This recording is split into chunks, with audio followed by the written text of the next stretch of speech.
The first time I met her, APSI had just became her guardian, and they were doing interviews for a provider for her, and she knew everything about life. She knew what she wanted, she knew what she wasn't going to do, she knew what she was going to do whether you wanted her to do it or not.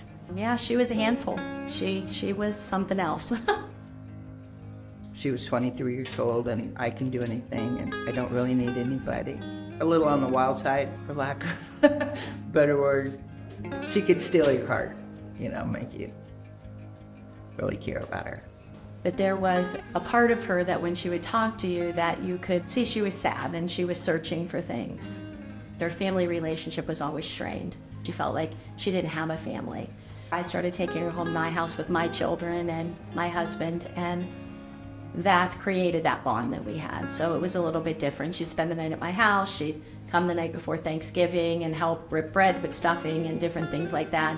She realized as she grew up, even though she was an adult and had that structure, that there were a lot more things that she could do and experience that she wanted for herself. So Tess, who worked for the county board as a bus driver, had known TJ from transportation. So she started hanging out with Tess a little bit, and her and Tess created this bond. And she came to me one day and said, I think I want to move in with Tess. Called APSI and had the meeting with them, and it was the perfect blend of her having her independence and having that family environment that she had always wanted her whole life.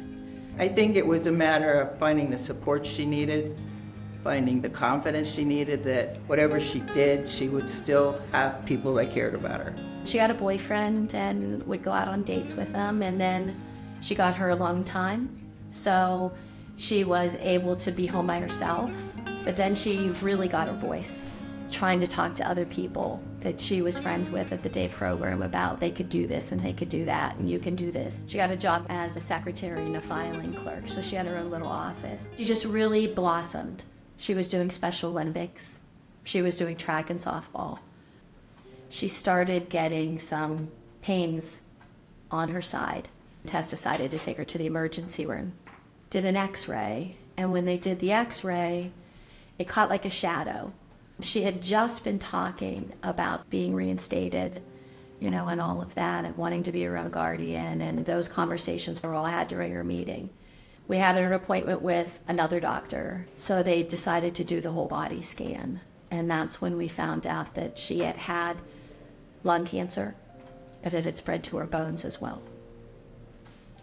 She went through her treatments and got all of that done and got to ring the bell and was very excited for that day to be done with that. And then we ended up back in the hospital because she just didn't feel good. And when we were in the hospital, Tess had said, I'm going to bring something up to meet you there in the morning. So she met me there in the morning, and she had to go to work, and she brought me the letter from APSI saying that she had got her guardianship back. And so that day was the day that the doctor came in, and TJ was sitting in the chair, and I was sitting on a bed. And the doctor came in and told us that at most she had 2 years to live. And she understood what it meant, but I'm not going to die. I'm not going to die. That's all she kept saying. And I said, no, you're not. We're going to beat this. I did this. We're going to do it.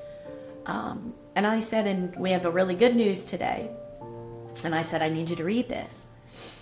I handed it to her, and she was reading the letter, and she looked up at me and she said, really? And I said, yeah, really. And she said, I get to make my own decisions. And I said, absolutely. So it was the worst day, but the best day. She got really, really sick really fast. Got to the point where it was just pretty much palliative care. I was scheduled to go on vacation with my family. So the day that I was leaving, she wasn't feeling well, and she was contemplating on if she wanted to go back into the hospital. And she chose to go back to the hospital. And she looked at me and she started crying, which she never did. And she gave me a hug and said, I'm never going to see you again. And I said, oh, shut up. You don't know that.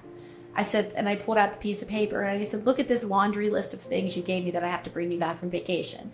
And she gave me a hug and said, I know I'm not. And I said, TJ, don't talk like that. It's going to be okay. She called me 2 days after I was gone. It was like 8 o'clock at night, which she never would call at night. And I said, what are you doing, watching TV? And she said, no, I'm not watching TV. I just wanted to call you to tell you that I love you. And I said, oh, I love you too. And I said, what's going on? How you feeling? And she goes, oh, I'm okay. Well, that night, which she knew, she was having a hard time breathing but didn't want to tell me. And they put her on a ventilator. I had promised her that if something happened, I would hold her hand.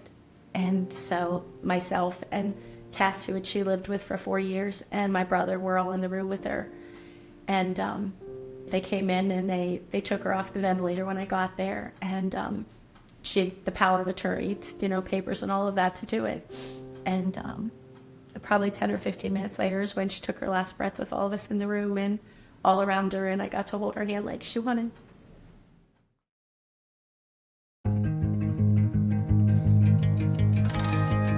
TJ's Forever Friends Award is for people that are looking for independence, whether it's get their own apartment or get less staffing or to support them maybe for furniture or utilities or whatever, to have that independence, because for her it was so important that we all believed in her that she could do it in our field that we work in. Sometimes we lose sight and we look at someone that has a disability instead of looking at, well, maybe they have more of an ability than we realize. It's in there. We just have to be patient and help them work towards it.